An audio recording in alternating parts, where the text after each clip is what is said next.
Welcome to the Squeaky Wheel Farm. Hi, I'm Christine. I just wanted to show you what we've got going on this week.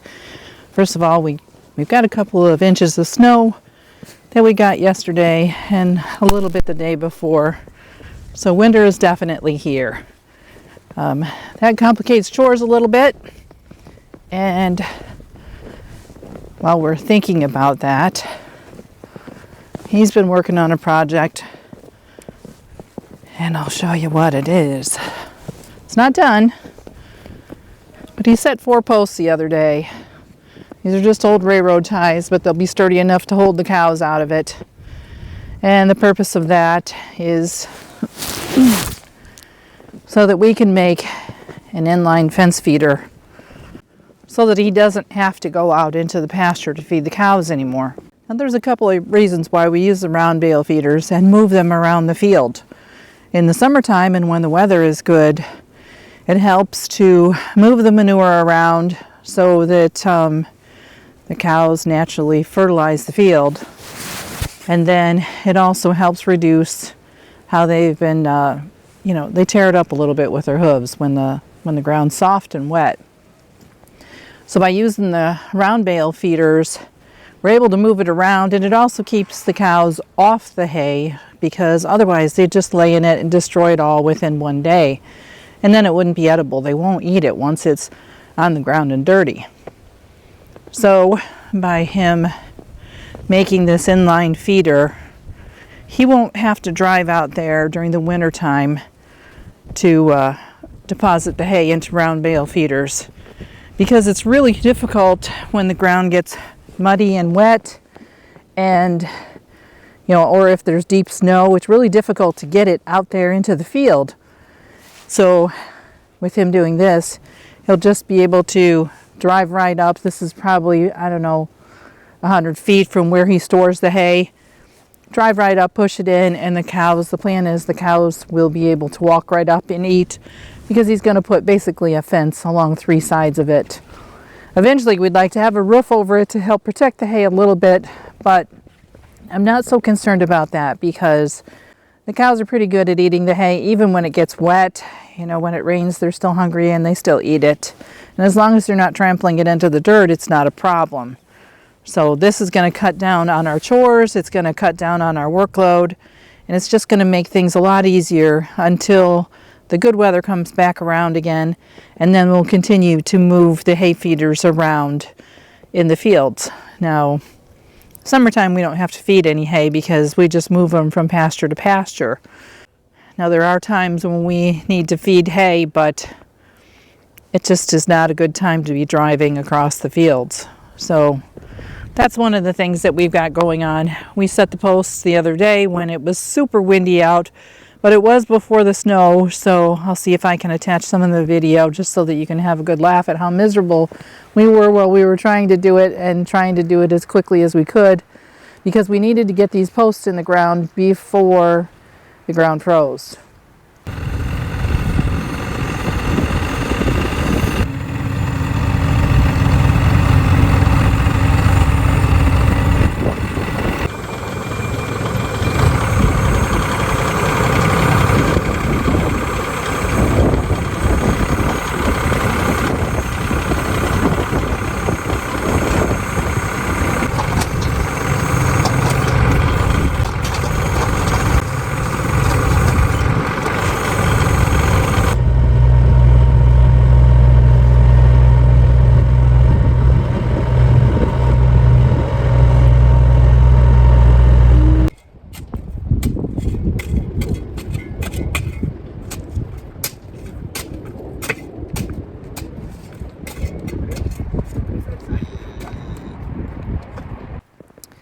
So I also wanted to take you into the barn and show you just how we feed during the winter time.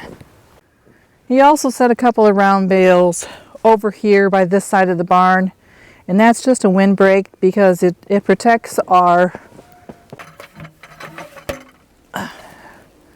this right here is a hydrant, and it does freeze occasionally. So by offering a windbreak over it, and then we just throw a bucket over the top, we don't have the problems with it freezing. Now we can't keep hoses attached to that. We have to hook it up and take it down, every time we use it.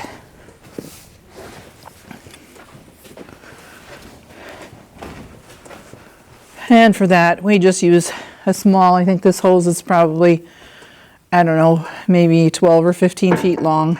I'm going to turn the light in here so that you can see me. And behind me, we've got our neighbor's gravity wagon. Now he fills that up every year for us with shelled corn, and we store it in our barn, and it benefits both of us. For one, he wants his equipment in out of the weather, and he's not using it at all during the winter time. So we'll store it all winter long here in our barn, and then it'll be empty by the time he needs it, which will be next fall or late summer. And then we start the process all over again at the end of his farming season. When he's got all his crops in, he'll fill it up and bring it over.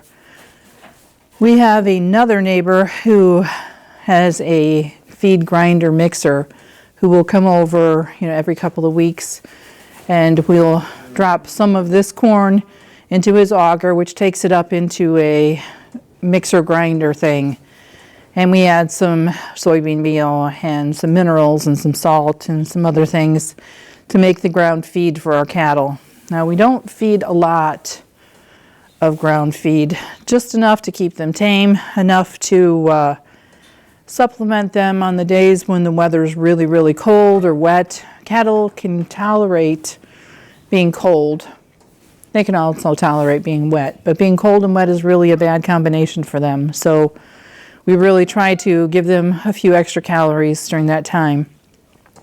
So our cattle are pretty used to just coming up to the feeder whenever he calls them, and he usually allows them to eat at the feeder for about 10 minutes, and I'll show you what the feeder looks like. We're back out in the bright sun again. It feels good to have that sun. We've been in dreary darkness for the last several days, and that happens a lot around here in the wintertime. We can go, several days, a week, sometimes 2 weeks without ever seeing the sun because it's just overcast. That's hard on your mood. It's hard on mine, that's for sure. This behind me is it's a Smidley brand feeder. You put the feed in the top, then you close the lid, and then the cattle come up to the sides. And they push the little bar at the bottom and feed comes out. It comes out just a little at a time, and they clean it up, and that way it doesn't go bad. But that allows them to have a little bit of grain without having too much, and it helps to supplement them. Gives them some extra calories. The corn in it will help keep them warm, and it's just a good balance because the hay that we feed is not always top quality. It's the best that we've got in our fields or our neighbor's field, but it's not something like pure alfalfa that a dairy farmer would feed. It's just usually orchard grasses with some clover and sometimes a little bit of timothy or a little bit of alfalfa. But our cows do eat it, and there's not a problem there. So that's what we're feeding for our wintertime rations. And our cows seem to do pretty well on it. Now there is a danger with getting them too fat, because if you feed them too well, first of all, they won't breed back. And second of all, their babies will get too large and they'll have difficulty delivering. So we don't want either one of those. So we got to be very careful as far as how we feed them. Not to overfeed, but again, we don't want skinny cows either. We want to make sure that their offspring have enough nutrition to be strong and healthy when they're born. And this is our current setup. He's actually moved that round bale feeder a little closer. In the wintertime, these things will stick to the ground. Mud will get encased around the bottoms of them. Sometimes they'll fall apart or get broken a whole lot easier because, well, it's just cold, and they're forcing metal that's cold. It's going to break. And so they're all looking at me like, are you going to open up the feeders or what? Well, that's not my job. Sorry, girls. Didn't mean to say that, but Paul usually comes out here and does the feeding. And he has a really good relationship with them. They come when they're called. In the summertime, I come out and I will move them from pasture to pasture. Oh, and over here is that mineral feeder that we built. It's facing the other way because that was the direction that the wind wasn't coming from. But so we do have ground feed mineral. We're going to have a fence line feeder available for them and the water all in one area. So again, it'll be more convenient and they won't have to travel far just for, sustenance, for food, for water. And they are looking pretty good. Not overly fat. Yes, I'm looking at you. Not overly fat. This is our youngest one. Nope, I take that back. That one out there, the little red one, is one of our youngest ones. But the moms are looking good. They're all pregnant and got their round bellies, but not jiggly fat. Not overly fat where it wouldn't be healthy for them. So they're all doing well. And you can tell when they get enough to eat, they're not working, trying to find food. They're just laying around chewing their cud, which is what they're doing further on out there in the last spot that the round bale feeder was. So it's another thing. By moving it around, you allow them to have access to the old hay, the stuff that's been in contact with the ground, and they use that as bedding, but it's not something that you want them to lay in your good hay. So I'm really excited when we get this round bale or this fence line feeder done. It's going to make a huge difference as far as wintertime chores. He won't have to drive across that pasture because it gets really rutted and rough. And sometimes it's super muddy and you can get a tractor stuck out there at times. So this will help cut down on that because the cows can get across that, but we're just having a difficult time when the rain comes. The other thing that we've been up to lately is we've been stacking wood. About a week ago, we had a friend farmer drop off about 4 cords of wood. We don't have a lot of trees on our property. When we purchased this land about 30 years ago, it was just a cornfield. We had to build everything from nothing, including the house, the barns. And so I did plant some trees. Most of them are maples and pines, but we don't have a lot of tree wood available for firewood. So we do go to the expense of having some delivered. First of all, we're getting to an age where we're not able to do that kind of heavy work all on our own. Maybe at some point if we get more energetic and get more efficient in our farm chores.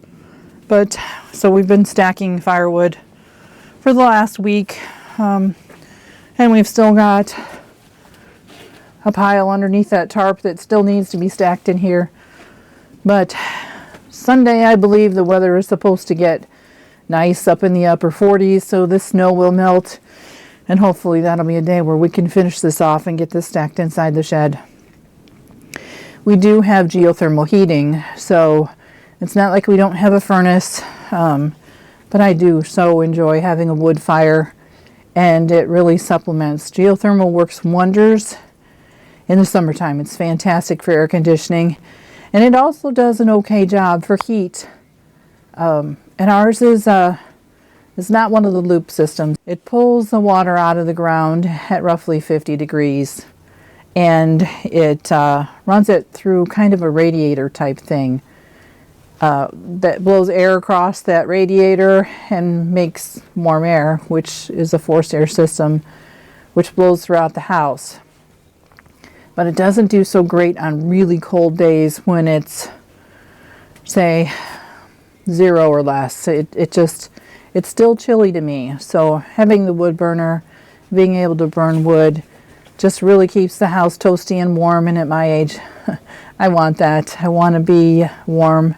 When my fingers and toes get cold, I'm just not a happy camper. Well, that's all I've got to share with you today. We do have another project that we're working on, but it's not ready to be revealed, so I'm not going to show you just yet. I did want to say I hope you had a really nice Thanksgiving, and thanks for watching. Oh, one more thing. I hope to see you again soon. Now, if you've enjoyed this video, watch this next.